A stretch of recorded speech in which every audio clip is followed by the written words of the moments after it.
At Delaware, we believe in growth, movement, and the awesome power of the get together. We believe in beautifully designed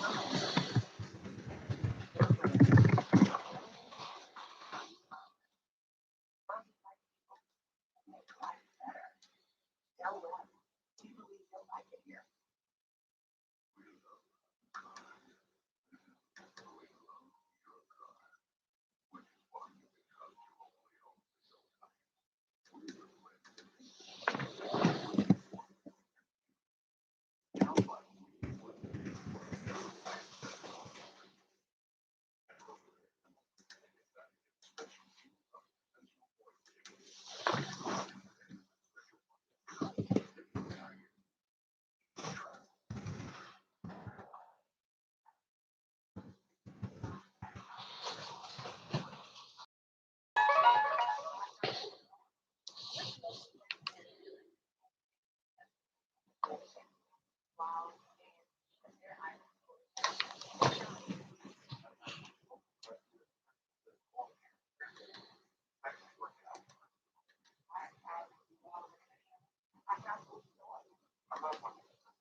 January 6th was a fraught day for all Anoka police officers, with 140 officers injured and one tragically dead as a direct result of the insurrection. But Black police officers had to deal with racism on top of the violence that they were experiencing. This BuzzFeed piece was actually cited by the House impeachment manager. Black officers described a harrowing day in which they were forced to endure racist abuse, including repeatedly being called an N-word, as they tried to do their job of protecting the Capitol building. One of those officers was Harry Dunn. The leader told the New York Times, quote, "A lot of us Black officers fought a different battle that everybody else fought." Dunn was reported by one of the insurrectionists pleading with the mob to speak about the officers who were already hurt.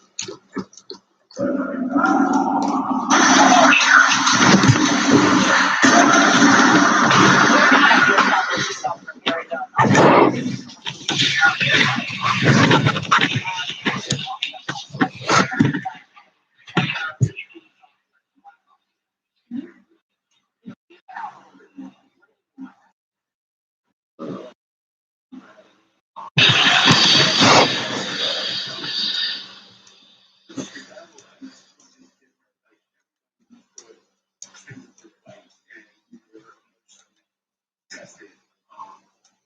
But to have racism where we had there, that while the fight was happening, I didn't process it while it was happening.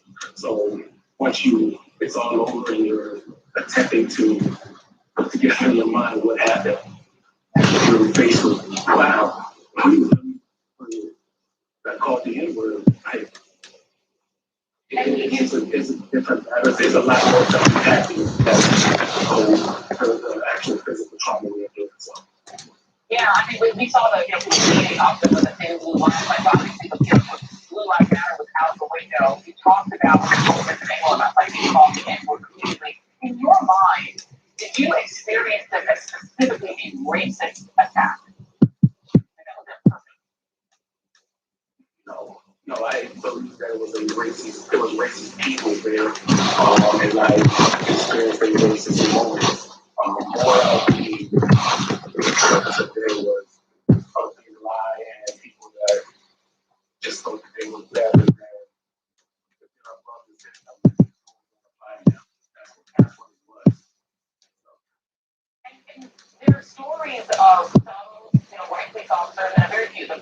majority of Capitol Police were heroic in trying to beat back the mob. There were a few who were taking photos and selfies with some of the insurrectionists. Did you know about that? Have you talked to any officers about that? What do you make of that?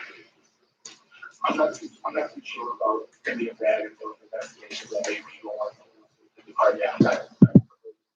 I do know that the officers that I know, the officers that I stood beside, that I know to this day, from day one, before that, and we stopped them from their ultimate goal of, not having the certification of election actors. So those officers, first responders, that Brian and Billy Evans were a part of. We are a tight group of officers that always have each other's back.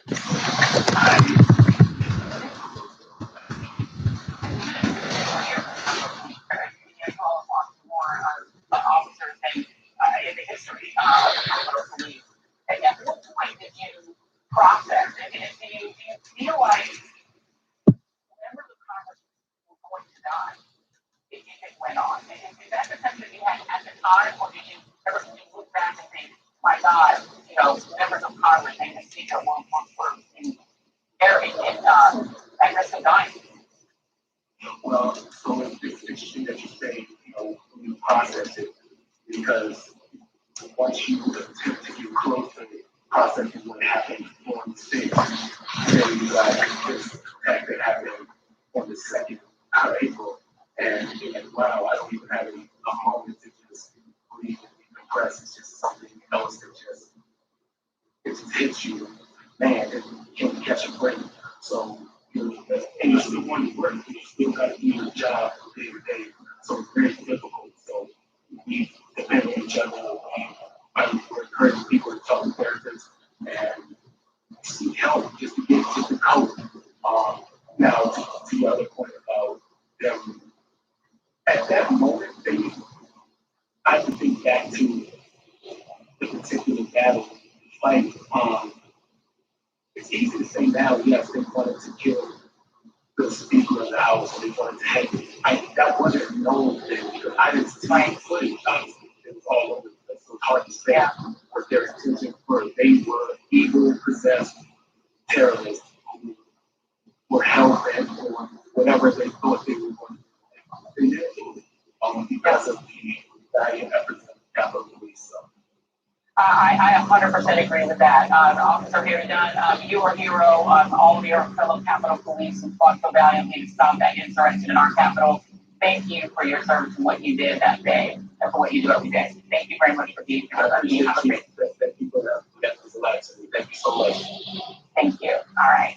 And up next, thank you. And up next, the long, sad history of folks cashing in after killing Black men, women, and children. Right back. Every time the way keeps moving forward, the guy who discusses the documents. This was my granddaughter. This kid, like your grandpa. Lois doesn't just help me get to retirement. You're with me all the way through. Well, yeah, perfect. You answer retired. Were we talking about tax smarter than that thing? Well, just expecting. Right? We want to put money aside for this, so change the plan. All right, let's see what we can do.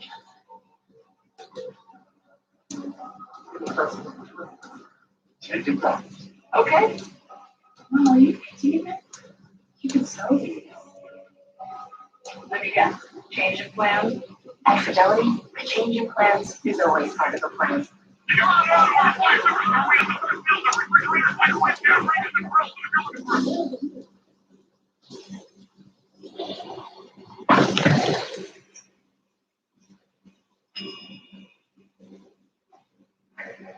You can't.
What you doing?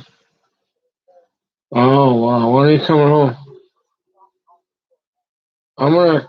Can I turn my phone off? What can I open? When can I open the garage? 9.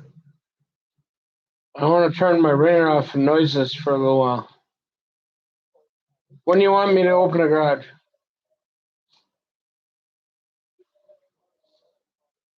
Okay, I'm gonna set my alarm.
in this country. Most gun owners in this country, are not killing anybody, right? But we have a history of worshiping violence and gun use in this country in a way that makes it impossible, or at least close to impossible, for me to imagine how this is a cycle we easily step out of.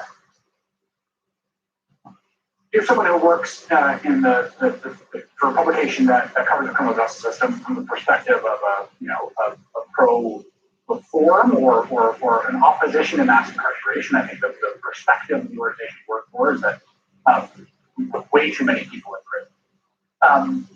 What do you say to people that are making the argument now of like, look, crime's going up and homicides are going up and people are scared and this is bad, and it's folks like you, it's you reformers and this reformer TA in San Francisco. You have brought this about with your crusade to limit incarceration and scale back the criminal justice. Yeah, I hear that a lot, as you may imagine. And my response to that is that we actually know how to address crime. We know how to solve problems of violence. We actually know that when you invest in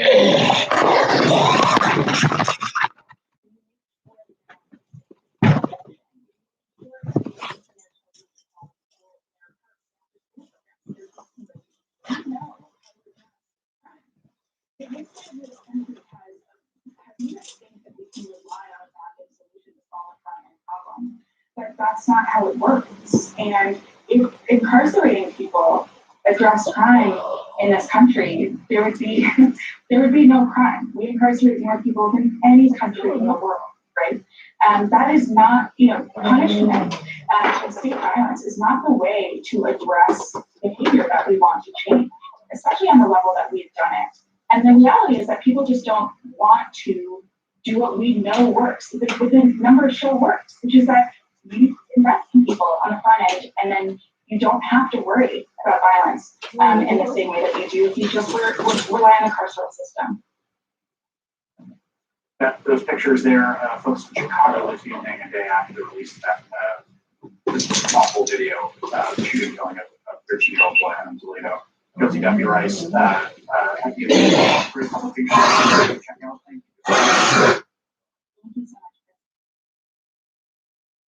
Coming up, the new America's First Republican Caucus with an explicitly Anglo-Saxon agenda. That's next. Feeling sluggish or weighed down? It could be a sign that your digestive system isn't working at its best. Taking Metamucil every day can help. Metamucil psyllium fiber gels to trap and remove the waste that weighs you down. It also helps lower cholesterol and slows sugar absorption to promote healthy blood sugar levels. So you can feel lighter and more energetic. Metamucil. Support your daily digestive health. And try Metamucil fiber thins. A great tasting and easy way to start your day.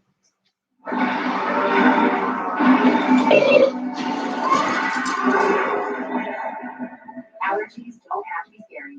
Spraying Flonase daily stops your body from overreacting to allergens all season long. All good.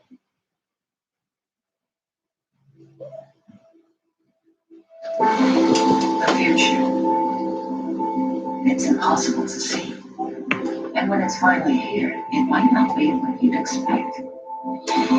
It might just be better. Introducing luxury electric. Introducing Lucid Air.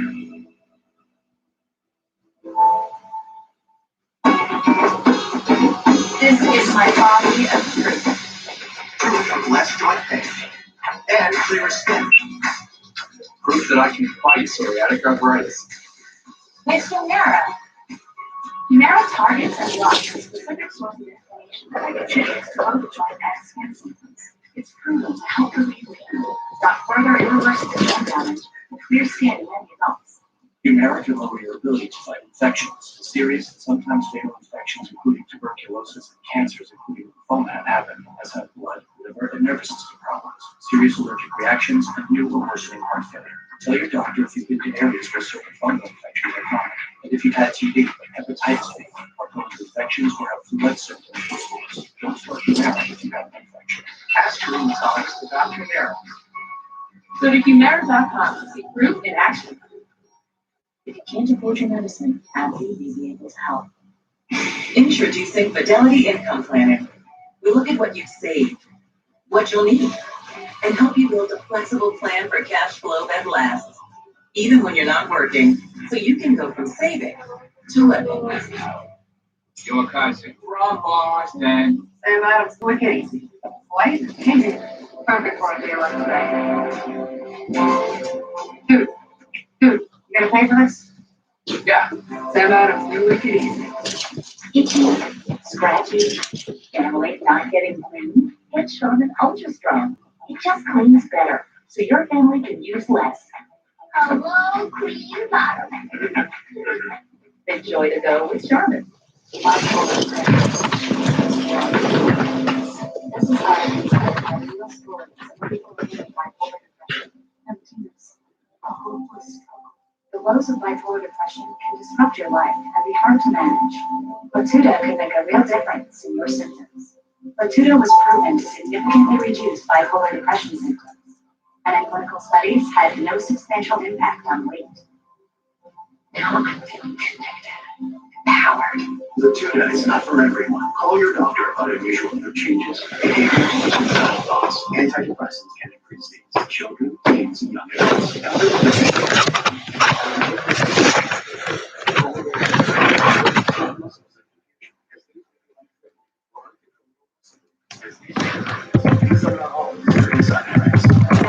is where I want to be. And asking you to make a difference in your bipolar depression symptoms.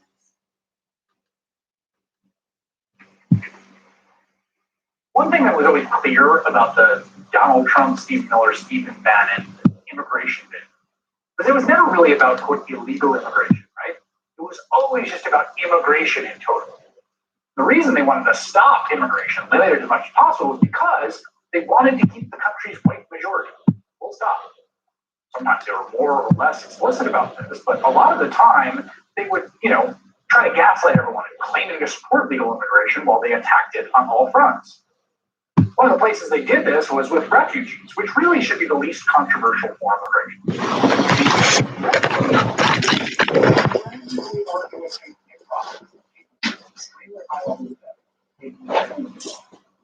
All of these places are too dangerous to live in. These are people fleeing some of the worst places on earth, right? The Trump administration did not want them because Donald Trump and Stephen Miller and Steve Bannon and people like Tucker Carlson or Ron Johnson,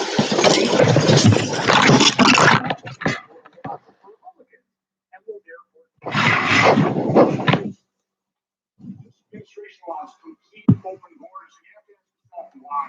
Is it really they want to remake the demographics of America to ensure they stay in power forever? Is that what's happening here? I mean, first of all, they don't want open borders.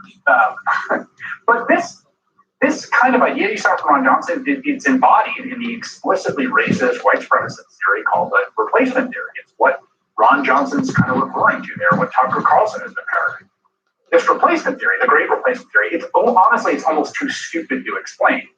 But basically, they think the Democrats are like intentionally recruiting, bringing in immigrants so that Republican votes count less. Now, there's a bunch that's dumb about it. It relies on viewing the current total of voters at any given moment, like right now, as like the sacrosanct number that constitutes the nation in that moment. By their logic, if that nation is threatened by any new voters, that could dilute the weight of each individual vote. I mean, like anyone being born or turning 18. It's a very, very, very dumb way of looking at what a nation is, since at one level, replacement is the necessary end of every human life, right? Like, we're constantly replacing people in the great cycle of life. There are different people making up America now than yesterday and the day before that and 10 years before that, but somehow it's still the same country. Like, that's how it works. Those parroting this both racist and, as I said, incredibly stupid theory are also admitting something kind of amazing, like Ron Johnson there. Admitting Republican policies would never attract enough voters to even this out. Like, why would that be the case? Donald Trump won the Rio Grande Valley, for the love of God. There is a theory behind the action of destroying the refugee resettlement program in this country. See, when you look there, if you can guess where Donald Trump's policies on that front took effect, that chart just drops off a cliff It ends at 15,000, the lowest level in many, many. So President Biden, right, had campaigned on returning those numbers to where they had been.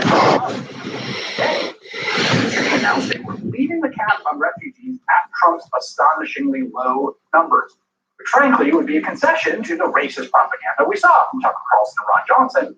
And that announcement was rightly met with widespread pushback from across the ideological spectrum of the Democratic Party. Congresswoman Alexandria Ocasio-Cortez called it completely and utterly unacceptable, adding upholding the xenophobic and racist policy of the Trump administration, including the historically low and plummeted refugee cap, is flat out wrong.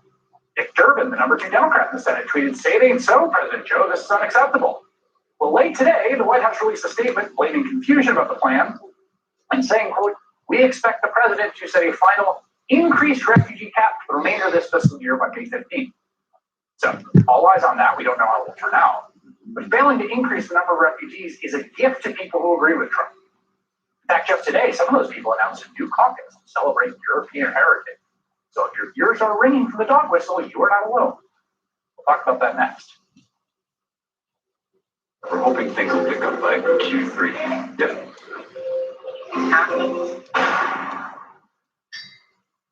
Never settle with Power E-Trade. It has easy-to-use tools and some of the lowest prices. Don't get mad. Get E-Trade. Start trading today. Use a single HR software? Nope. We use 11. 11. Why do an expense report from your phone when you can do it from a machine that jams? I just emailed my wife's social security number to the entire company instead of HR. So please come back.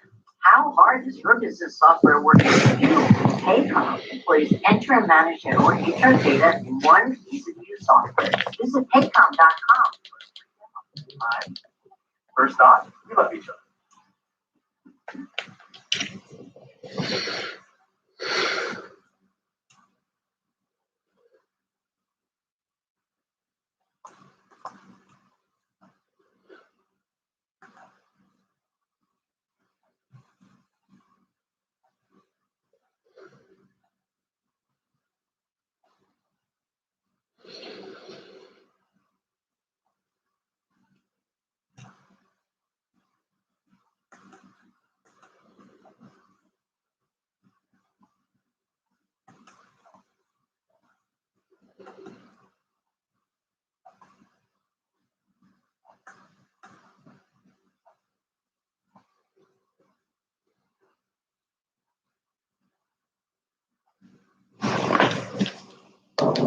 Febreze car vent clips stop hot car stench with up to 30 days of freshness. Get relief with Febreze.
love my people and my heritage. I want to preserve my heritage like every people does. Preserve your heritage? What does that mean? How about European heritage? What does that mean?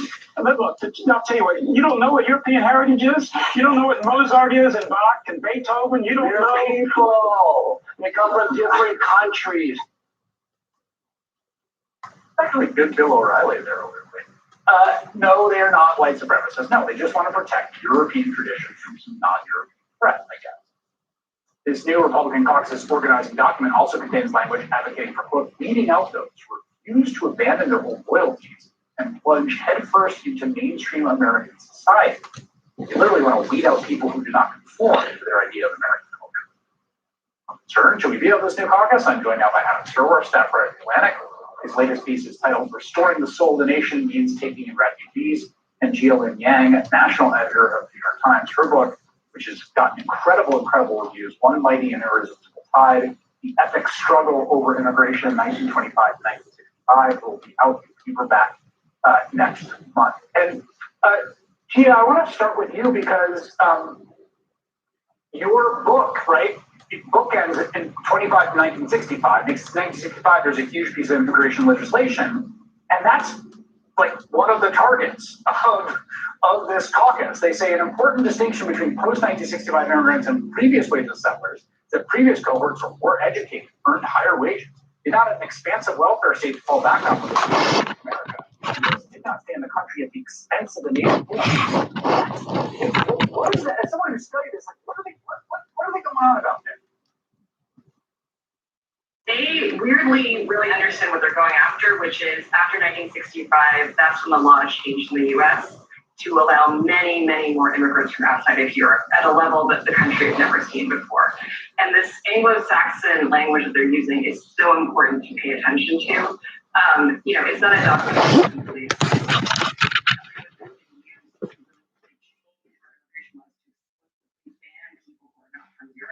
It's been used before, and it's an argument that keeps recurring, is that you can control where people come from, where they immigrate from.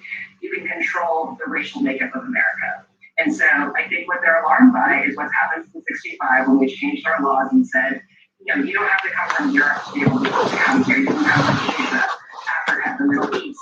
And since that law has counting more immigrants around the world here, it really has changed the country. But I think for this group, they've been incredibly anxious.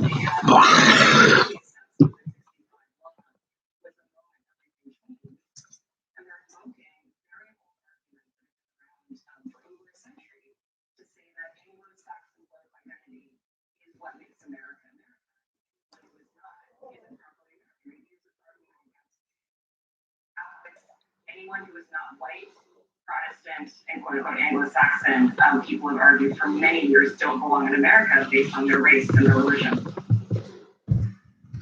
When we use the term white nationalism, which has been used a lot, I think, right, understandably, this is really at the core of it was this idea articulated by this guy Nick Fuentes, who has a group called America First that all goes our way to his conference, right? If America ceases to retain the English cultural framework, the influence of European civilization, if it loses its white demographic core and loses faith in Jesus Christ, it is not America anymore. Like, that is what white nationalism sounds like. That is what it is, and that appears to be what's represented here. Yeah, I mean, Fuentes is a nice traditional Anglo-Saxon name. Look, Anglo-Saxon doesn't actually refer to the actual Germanic people who inhabited Britain in the Middle Ages. Rather, it refers to this pseudo-scientific idea that Americans are descended from ancient Germanic chieftains, and that's what makes American society so great. It's an ideological belief in the superiority of a certain group of white people that's been used to justify the genocide of Native Americans, used to justify slavery, manifest destiny, and the like. And eventually, the 20th century evolves and takes a few jacks, and it becomes the basis of immigration laws, as was just stated, targeted not just Africans and Asians and foreigners from immigrating to the country, but also if Jews and Italians, people who were, who today are generally considered white, but who at the time were considered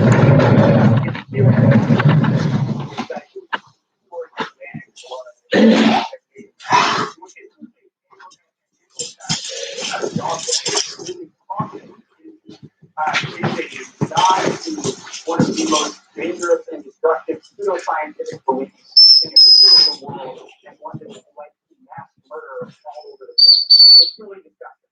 And that's why McCarthy, someone who's hardly friendly to immigrants, is saying, yeah, I don't want to have anything to do with that. That was striking to me. And I think also just the radicalism embedded in this in terms of its breadth, which you sort of wrote a book about, but like, just to make this clear, like, the U.S. had a basically explicitly white supremacist immigration structure until 1965, where basically said, like, we want white people, we don't want non-white people.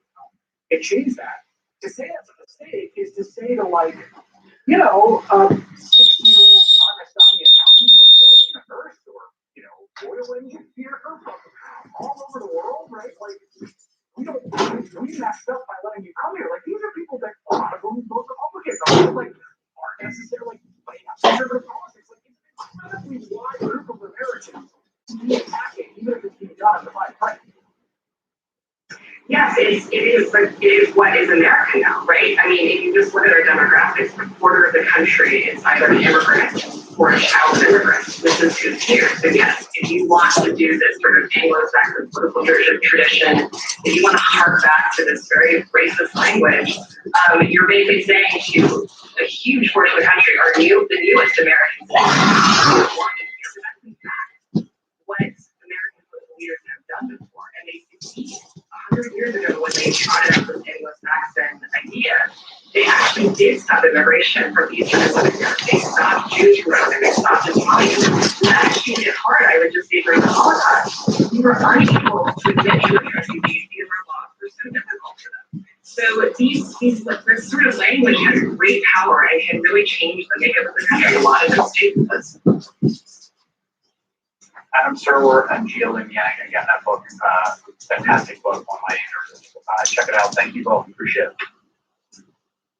That is all in on this Friday night. The Rachel Maddow Show starts right now with Emily Belsheen for Rachel. Good evening, Al. Chris, good to see you. Have yourself a great weekend. And thanks to you at home for joining us this hour. Rachel's got the night off, but she will be back on Monday.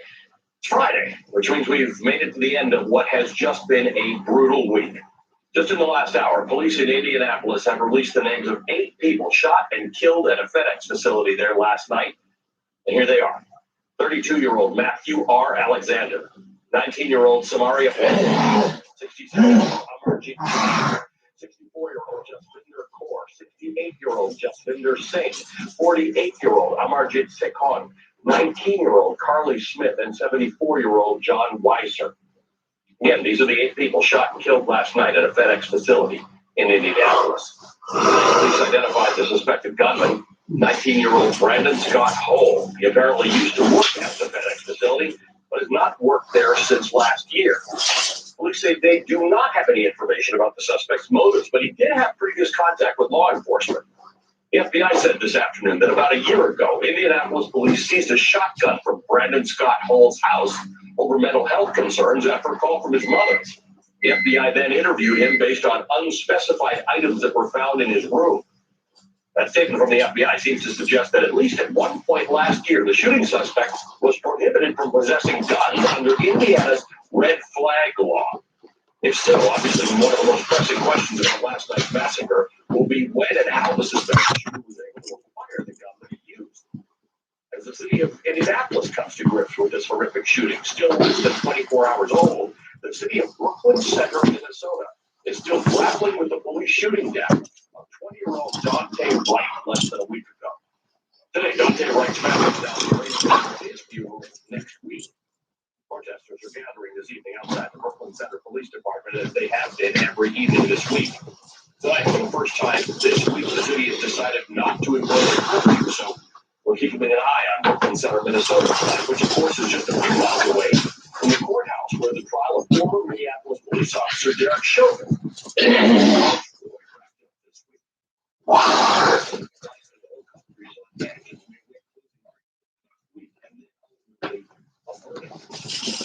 we're keeping an eye on Chicago tonight, which is really from yesterday's release of police body cam footage showing the police shooting death of Adam Toledo, who was only 13 years old.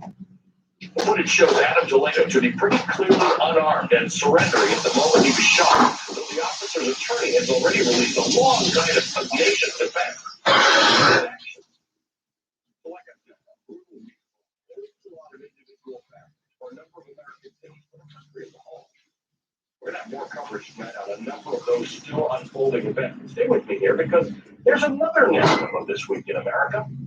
A story in which even as there are so many things that are broken, some things are working. As of today, the United States has administered over 200 million doses of COVID vaccine. 4 million doses in the last day alone. Nearly half of all U.S. adults have now received at least one dose. Now, to be clear, cases are still rising in over 20 states, and places like Michigan remain in full-blown COVID crisis right now. So this news should not make us complacent. But the Biden administration is full steam ahead with its vaccine rollout, and it's working. And the American public appears to know it's working. In the latest Pew Research Center poll, fully 72% of Americans say they approve of the job the Biden administration is doing with the vaccine rollout, including a majority of Republicans. Again, a lot of things are going wrong right now. But according to a whole bunch of new polling we got this week, Americans also feel like a whole lot is going right. There was a headline this morning from NBC News. Polls show Biden reaping solid approval ratings with popular policies. 4 new polls this week all show more Americans approving of President Biden's performance than disapproving, with his approval rating reaching as high as 59% in the Pew survey. Not quite as high as President Obama at this point, his first time, but higher than any other president since Ronald Reagan. The COVID relief bill Biden signed last month remains popular with nearly 2/3 of Americans. The massive infrastructure bill he's currently pushing for is also pretty popular. You know what's even more popular than the infrastructure bill itself? The way Biden has proposed paying for it.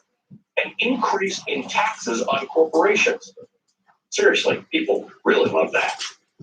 Also this week, President Biden announced the withdrawal of American troops from Afghanistan by September 11th of this year. It's a controversial decision, to be sure. Plenty of different opinions on whether this is the right strategic move at the right time. But this will mark the end of America's longest war. American troops will be coming home, and however your mileage may vary on the wisdom of this popular decision, the rollout of this new Afghanistan policy this week was undeniably a demonstration of our government working the way it's supposed to work. As President Biden was announcing the troop withdrawal, the American people, his top diplomat, man on the right, Secretary of State Tony Blinken, was in Brussels, consulting with our NATO allies and partners in the Afghanistan conflict. Imagine that. Then Blinken left immediately for a surprise visit to Afghanistan to assure Afghanistan's leaders and its people of America's enduring commitment to that country. He was showing them America's support by showing up in person, the Secretary of State, because that's what it looks like when you have a functioning government with a functioning foreign policy apparatus. And let me just be clear, this afternoon, Politico got hold of a new State Department Inspector General report outlining all the ethics violations of the last Secretary of State. Mike Pompeo and his wife, on at least 100 occasions, made State Department personnel carry out personal tasks for them, booking salon appointments, picking up their dog, mailing their personal Christmas cards, planning events for outside political groups that they favored. Honestly, it's remarkable this Inspector General report actually saw the light of day, because you will recall Mike Pompeo got the Inspector General, who was originally looking into these violations, fired once he got too nosy. And look, we don't really know. Maybe the new Secretary of State, Tony Blinken, is also using Foreign Service officers as his own personal TaskRabbit service. It's early days yet. But so far, he seems to be just putting his head down and doing the work like everyone else in the Biden administration appears to be doing. Today, after that surprise visit to Afghanistan, the Secretary of State was back in Washington for the first in-court person visit by a foreign leader to the Biden White House. President Biden welcomed the Japanese Prime Minister. They had a meeting. They had a joint press conference. They said mutually supportive things about each other's countries. It was pleasantly uneventful, which can be nice after the last few years. The Biden administration today did what seemed like a kind of inexplicable political screw-up. During the campaign, candidate Biden had promised to lift President Trump's harsh limit on the number of refugees allowed into the country. Trump had cut the number of refugees allowed to its lowest number ever, and Biden described America's commitment to refugees as a moral necessity. But today, the White House quietly announced that President Biden would not be lifting Trump's refugee cap. Anonymous officials told reporters that Biden was concerned with the optics of allowing refugees while there's so much pressure surrounding the U.S.-Mexico border.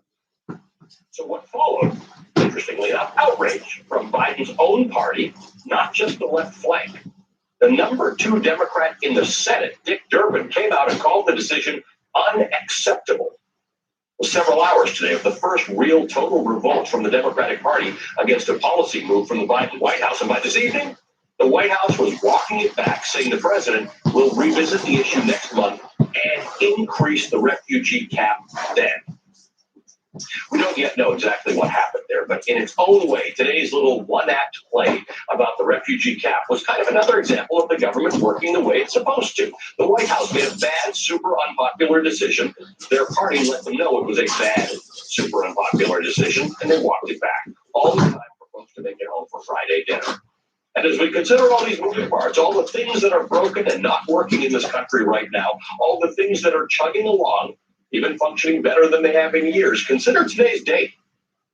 Today marks 100 days since the January 6th attack in the U.S. Capitol. 100 days since insurrectionists stormed the Capitol while lawmakers tried to certify the results of the presidential election.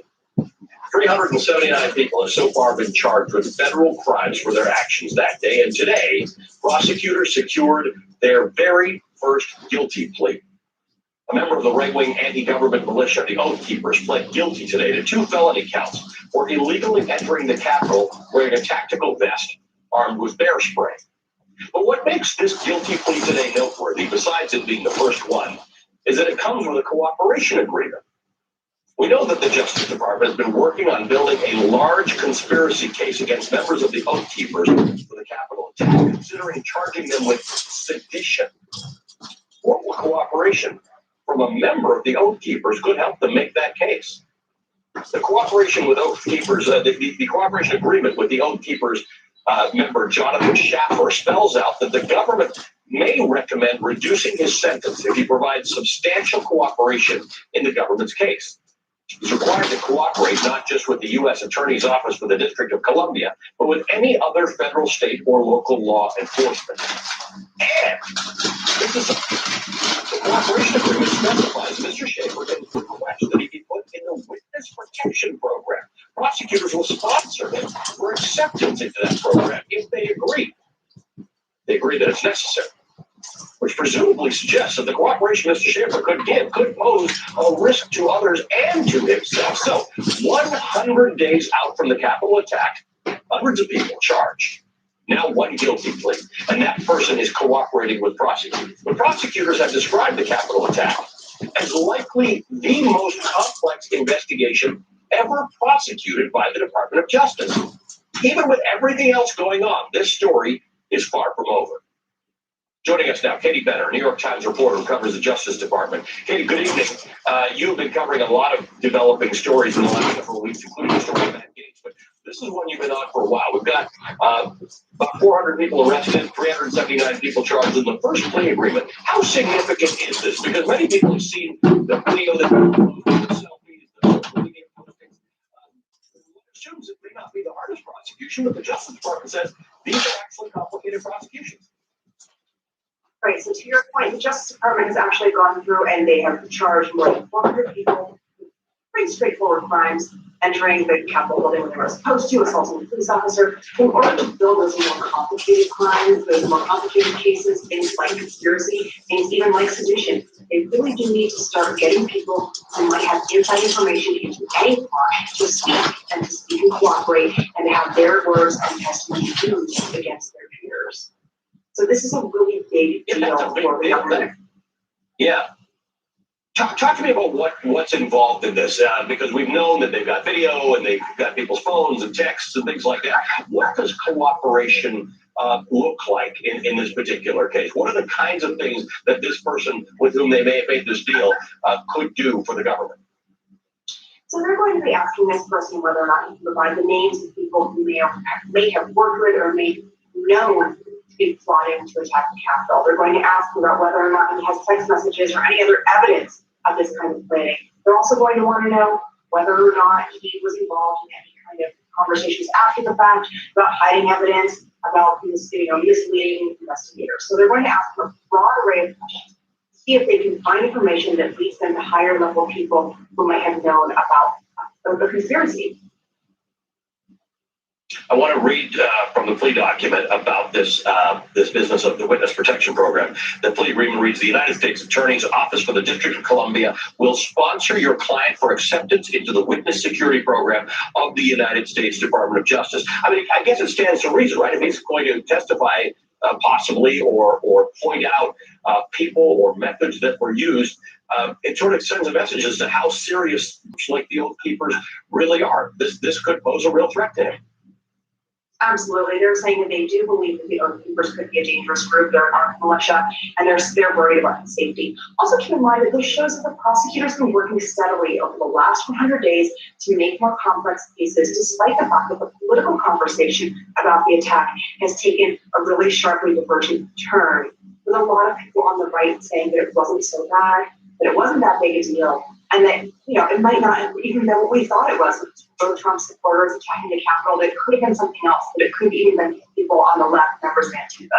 The government has basically put its head down, blocked all of that out, basically pressed it to the side, and continued on to charge people and to find people who could help them as they seek to bring, folks who attack the Capitol to justice. What do we know about the Oath Keepers and what they do and what sort of threat they might pose? We know that the Oath Keepers, they're a militia that was started basically with a lot of former members of law enforcement, former military members.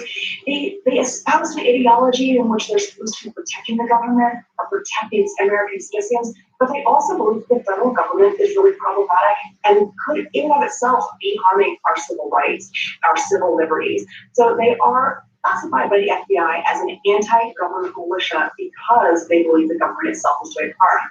And one of the interesting things about the Oath Keepers is that under President Trump, they found a champion in President Trump. They actually supported him despite the fact that he was the head of the executive branch of the federal government.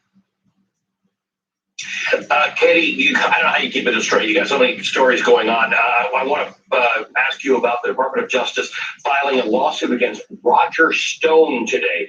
Blast from the past. The headline of your story reads: Justice Department sues Roger Stone, longtime Trump ally, alleging tax evasion. What's the story about?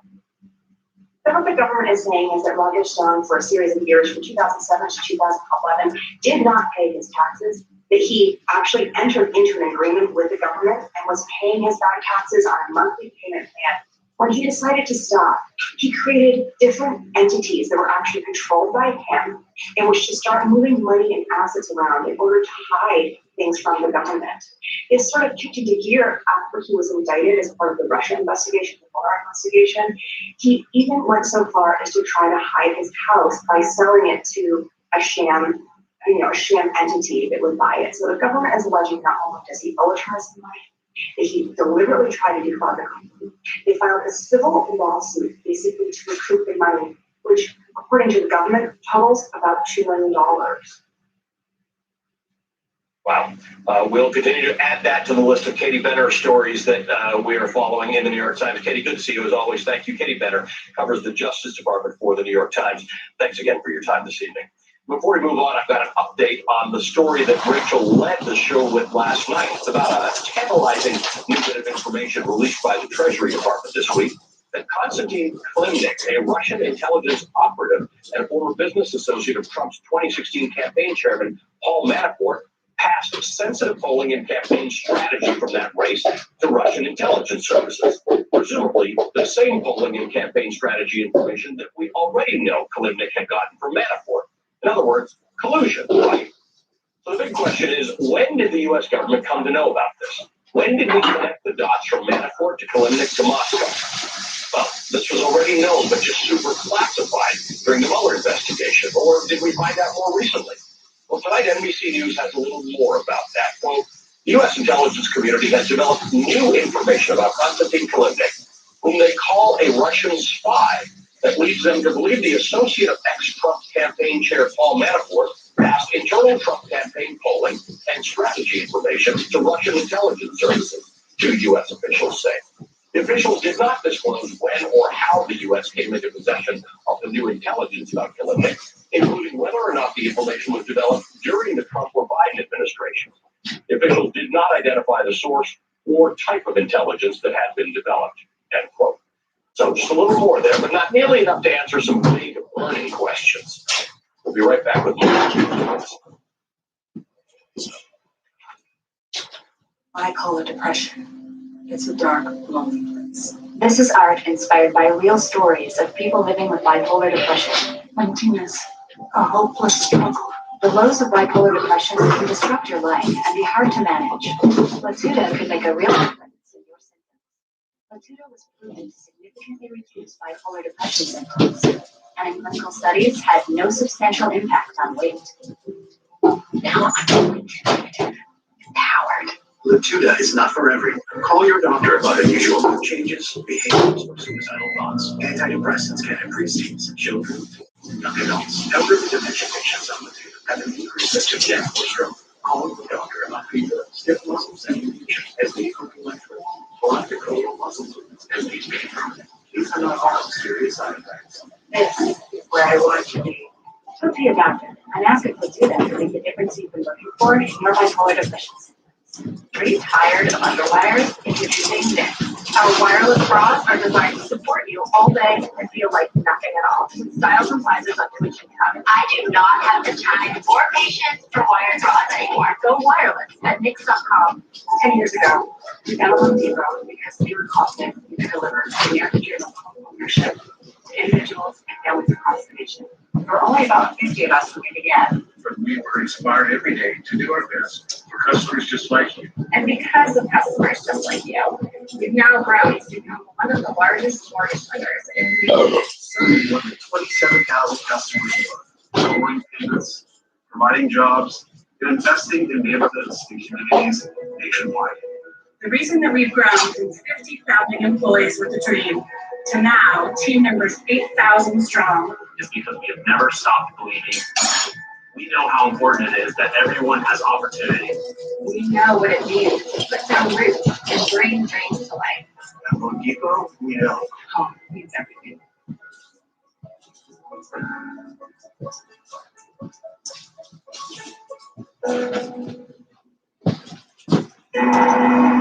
Stay restless. The icon that does the same. The RS, crafted by Lexus. Get 0.9% APR financing on the 2021 RX 350. Experience amazing to Lexus Visa. Your Second Amendment rights are under attack like no other time in history, and the Second Amendment Foundation needs you to take action now. Joe Biden and Kamala Harris have pledged to make taking away your Second Amendment rights a top priority through gun bans, gun confiscation, government regulations, and even a gun tax. Radical gun legislation has already passed in the House and headed to the Senate for a vote. Joe Biden has also threatened to take action through executive order. The fight begins now with your text of Protect 2A to 474747. Text Protect 2A to 474747 to pledge your support and become a Second Amendment first responder. Your right to own a gun and protect your family are on the line. Text Protect 2A to 474747 and join the fight to protect your Second Amendment rights. Text Protect 2A to 474747 and join the fight to protect your Second Amendment rights. Yeah, they put themselves in danger, girls like that. We get accusations like this all the time. There's a party. On the race guys. What's wrong, Rick? Take a show? I'm not the one who did it.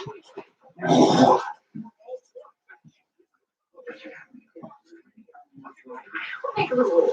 First nightmare being introduced like that. Can you guess what every woman's worst nightmare is? Don't obviously come forward. While you listen, make a door. As we mentioned at the top of the show, it's now been 100 days since insurrectionists stormed the seat of our government in an attempt to overthrow an election. And one of the things that shocked people watching the scene that day was how the vast majority of those insurrectionists, many of them violent, were allowed to essentially just walk away from the scene of the crime. No attempt at making mass arrests at the Capitol. In fact, many of the insurrectionists were allowed by law enforcement to get into a car or on a plane and go home. They were allowed to flee the scene. Now, some were arrested days later, some months later, and many of them were still at large and wanted by the FBI. Contrast that event 100 days ago with the week that we just experienced as a nation. In the past week, we watched as 20-year-old father Daunte Wright was shot to death during a traffic stop, initially over an expired registration tag that escalated into an arrest for an outstanding misdemeanor warrant. He was unarmed. The officer who shot Daunte Wright said she thought she had reached for harm and was attempting to stop him from fleeing the scene. Instead, she shot Daunte Wright in the chest, ending his life. In Chicago, we watched the footage of 13-year-old Adam Toledo, who was shot by a Chicago police officer. The officer was responding to a call of gunshots in the area. Now, according to a statement from that officer's lawyer, the 13-year-old, quote, began to flee, end quote, when the officer took after him. Police say that a 9mm pistol was found at the scene that day, but video appears to show Adam Toledo complying with the officer's request and putting his hands in the air just before he was killed. All that happening against the backdrop of the trial of former Minneapolis police officer Derek Chauvin, who stands accused of murdering George Floyd while trying to arrest him for allegedly using a counterfeit $20 bill. Prosecutors and the defense in that case called expert witness after expert witness to debate whether Derek Chauvin's decision to put his knee on George Floyd's neck for 9.5 minutes might have been an appropriate response for a police officer in that situation. George Floyd and Daunte Wright and Adam Toledo did not get to just go home and wait the way so many Capitol insurrectionists did. They did not get to walk away from the scenes of their alleged crimes carrying stolen laptops and other souvenirs. They didn't get to stop for a selfie with the police on their way home. Now, of course, not everyone who stormed the Capitol on January 6th received that kind of treatment. Ashley Babbitt was shot and killed by police when she and a mob of other protesters attempted to breach a barricaded door inside the Capitol. And there were many Capitol police officers who worked hard to protect the Capitol that day, including one who lost his life in the process. But when we reflect on the history-making attack on our democracy that took place just 100 days ago, it's hard to watch the footage from that day, alongside the continuous stream of footage of men and women and children dying during everyday interactions with police. It's hard to look at those incidents together and not conclude that there are, in fact, two systems of justice in this country. Can that be fixed? And if so, how? Joining us now, Philip Atiba Goff. He's a professor of African American Studies and Psychology at Yale University and a co-founder of the Center for Policing Equity. Philip, it's good to talk to you again. Thank you for being with us. You and I have spent some good time over the last year having this discussion about policing and about different justice systems in this country. We're now almost a year out from when George Floyd was killed in Minneapolis. What's your sense of what things look like now when you take a look at that comparison to how people were treated on January 6th? Yeah, I mean, it's an apt comparison. We've been seeing on social media for the last several days, Kyle Rittenhouse is out drinking underage, Dylan Roof got Burger King, and then Adam Toledo is shot with his hand up, literally complying with an officer's orders. It turns your stomach. It makes you wonder how anybody who is living in these neighborhoods that are constantly surveilled by law enforcement could possibly trust that when they call out for help, that what's going to show up is safer than what they're calling out for help from. But I do think that once we're past this trial, there's reason for optimism in the country.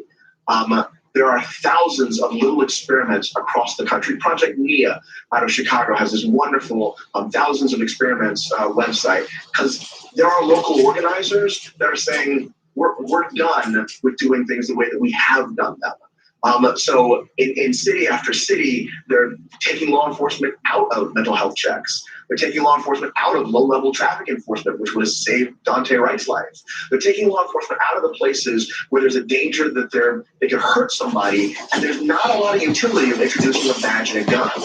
And so I don't know what's going to happen on the other side of all those experiments, but I do know that there are enough folks in this country who are saying, enough. We have to change the way that we allow communities to keep themselves safe.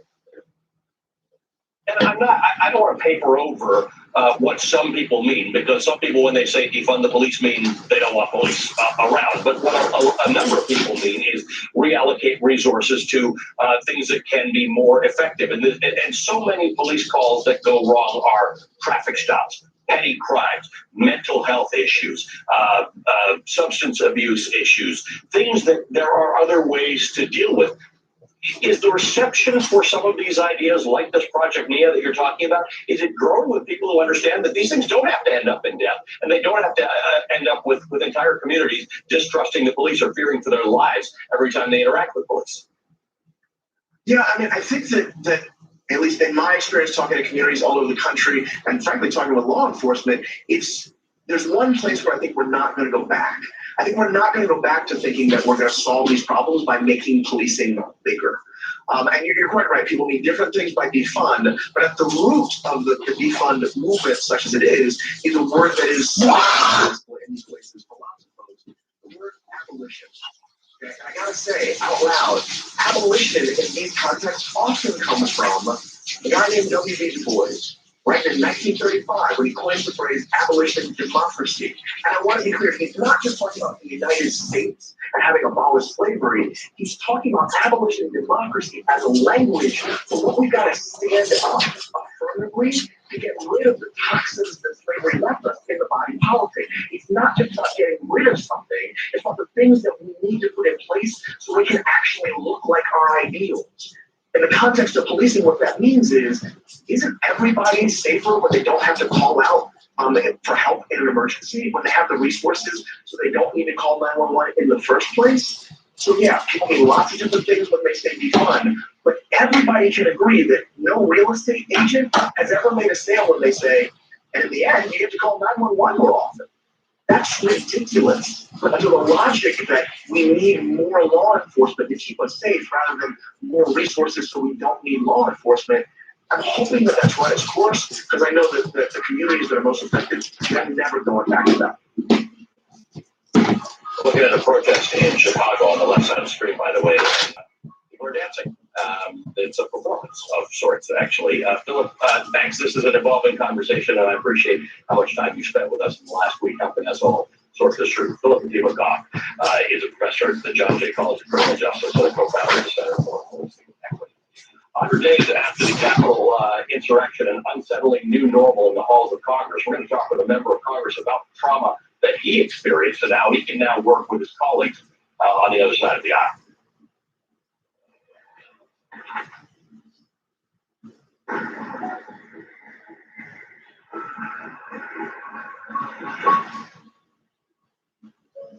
Comfort in the extreme. At the Lincoln family of luxury SUVs, we are the ones who put food on tables and help keep us safe in our happiest times and darkest days. Millions of immigrants have Are you almost here?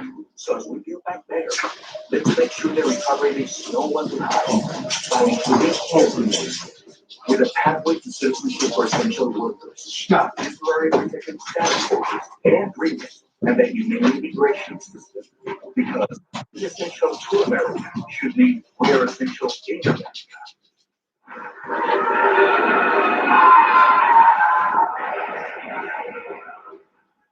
Allergies don't have to be scary. Spray Clonate daily stops your body from overreacting to allergens all season long. All good. Ordering pizza with slice is a big win. You support local pizzerias, we reward you with free pizza. Win! No pizza fees for you or the shop. Double win. And we make it almost too easy to reorder your usual. You don't have to make a phone call, they don't have to take a phone call.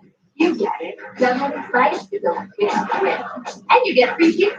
So download Slice, order delicious local pizza today, and earn free pizza fast.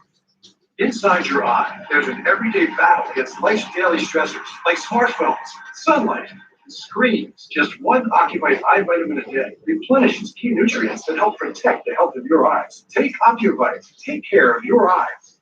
With relapsing forms of MS, there's a lot to deal with. Not just unpredictable relapses, all these other things too. Who needs that kind of drama?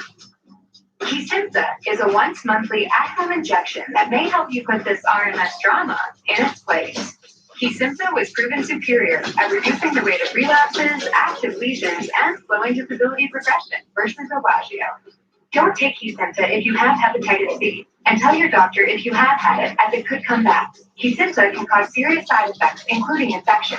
While no cases of TML were reported in RMS clinical trials, it could happen. Tell your doctor if you had or plan to have vaccines, or if you are or plan to become pregnant. Kesimpta may cause a decrease in some types of antibodies. The most common side effects are upper respiratory tract infection, headache, and injection reactions. Dealing with this RMS drama? It's time to ask your doctor about Kesimpta. Dramatic results, less RMS drama. Electric yes, now available with all-wheel drive. The green is bananas. The 2021 DS250 all-wheel drive for $339 a month for 39 months. Experience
Quit it.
Now they brought out these back.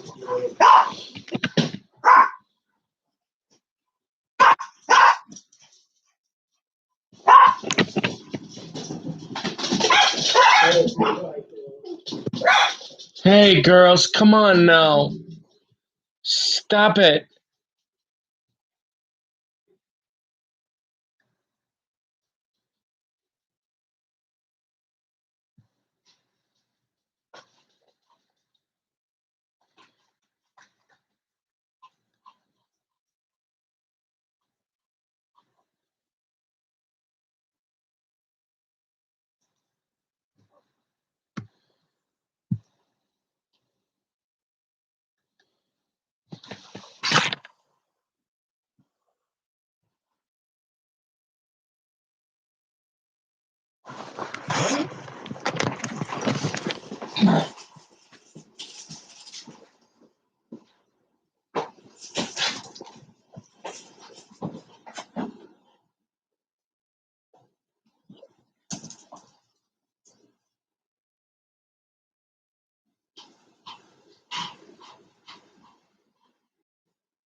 Quiet.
I said, here's what I said, Mom. Here's what happened.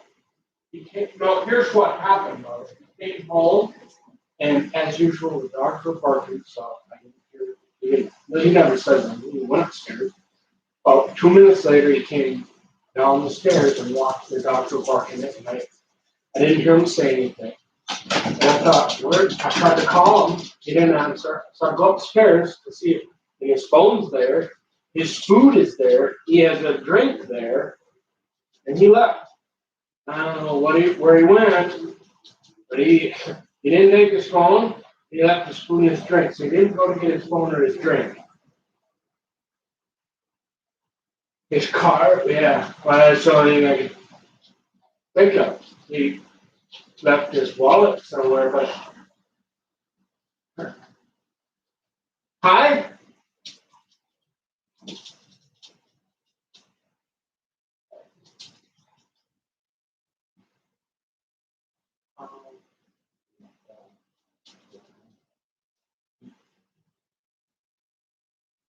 I have no idea. I just told you I'm going in to pick him if he stopped getting drank. He realized when he came home to take his, he realized he didn't have his card or wallet, like you said. I didn't look. It's easier. I don't ever go up to look for his wallet. So. No, it's an emergency. Where's Tom? He's driving around in that heater car with no phone. That's the problem. Okay, that's the problem. Think about that. Don't worry then. Just know that you just know that if he breaks down, he's got no way to call anybody. I just took all I saw was his phone, his food that he brought from the credit card. And he kept turning the TV on. And that's all I saw.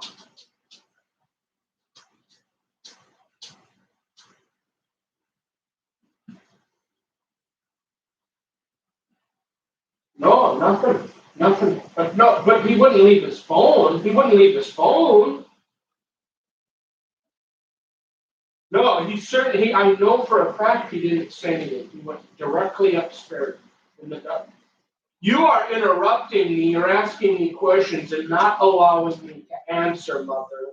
So when he comes home and the dogs are barking, he always goes right upstairs. Unless he's got groceries, then he'll say, "Come get these." Other than that, he never says a word to me when he comes home. And I always wait. Well, you do, but you got to let me answer. That's fine. I don't mind questions, but you got to give a guy a chance to answer. No. I didn't ask for any groceries. He brought his food. You ain't going to hear from him. He ain't got no phone. And I'm worried about why he's driving around without a phone. Of course I will, but, it's not cool. It's scary. It's not cool that he's driving around without his phone. I want you to quit yapping your mouth and shut up and let somebody answer your questions. He ain't got no phone. Then stop when you got to let other people talk, especially when you answer questions. I'm the one, you gotta let people answer what's going on, Mom. No, I'm not playing that. Now I'm not even gonna call you. I'm going to bed.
It's a full.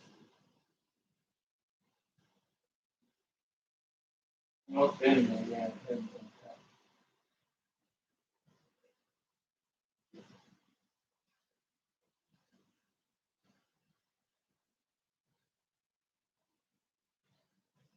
What's the record?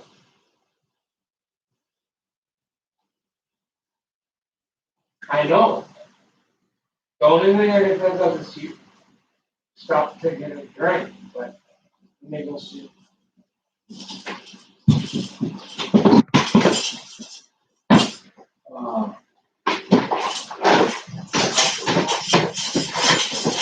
Yeah.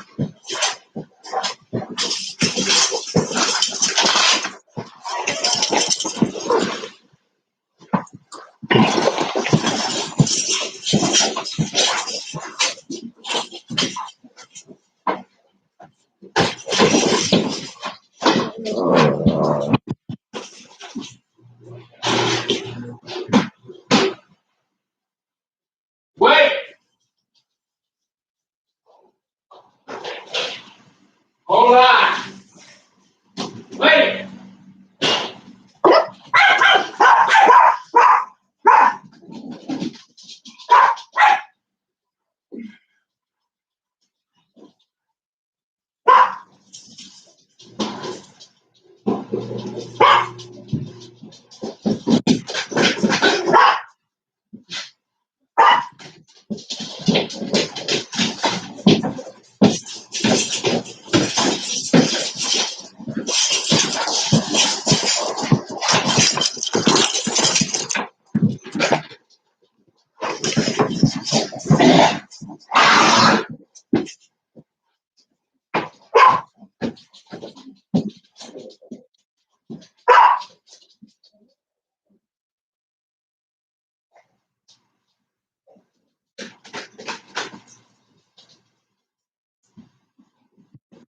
Where did you go? You'll never believe I lost my teeth. Went back to the condom. I was sitting Where? behind me. I took them out of my mouth and wrapped them in a napkin and put them in my pocket. So, well, no, I want to know about your teeth. Me and my mama wondered, what do you mean? You left them at the table? They fell out of my pocket. I told you. Were they on the floor? Yes. So you took them out to eat? They took them out because I was uncomfortable with them in. You wear a mask, so it doesn't matter. Now, change the subject. I need to leave about 11:30 tomorrow so I can go to the vets and pick up the prescription. You left the bottle up there. They wrote the prescription. I gotta pick it up. Settle down. No. I want to get up and eat. Settle down. The mirror on my car that you take on, it fell off now. Could you retake it tomorrow morning before I leave at 11:30? It just came off.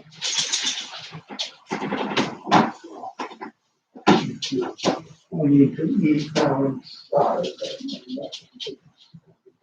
You drove all the way back to the card club? Yeah.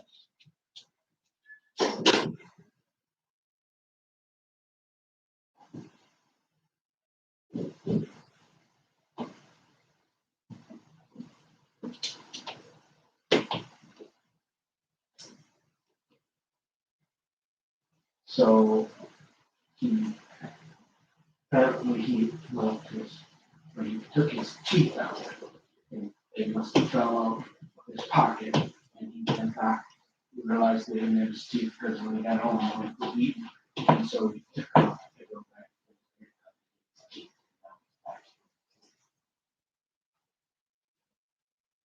Yeah. No.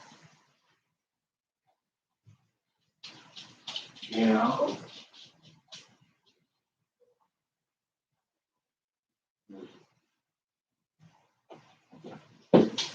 What?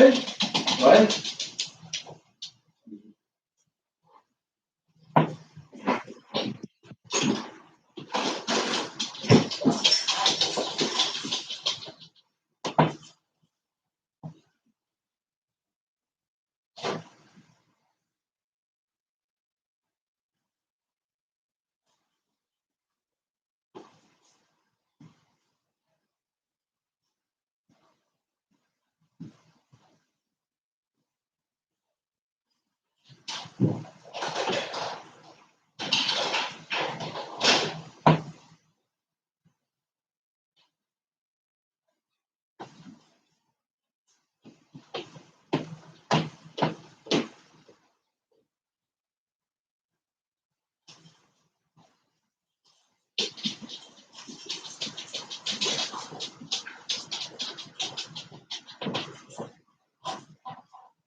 How about say, yeah, I'm gonna either get them from your mom or buy some.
Hey, Gareth, I'll get Betsy some food and help me.